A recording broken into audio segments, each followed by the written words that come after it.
Per incorporar referències i documents al nostre espai de Mendeley, podem arrossegar-los des de l'escriptori a la carpeta que us interessi. Mendeley extreu les metadades del document per posar-les a la fitxa que crea automàticament. Sempre és recomanable comprovar aquestes dades, però en el cas dels PDFs és especialment important. En aquest cas, per exemple, no ha incorporat correctament el títol ni els autors i li falten moltes altres dades.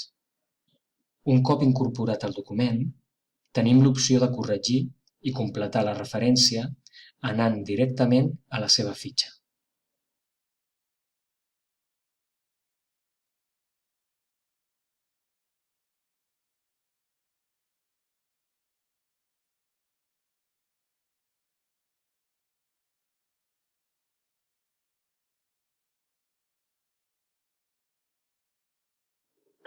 Quan estiguem segurs d'haver finalitzat aquesta edició manual, recordeu sincronitzar per desar els canvis.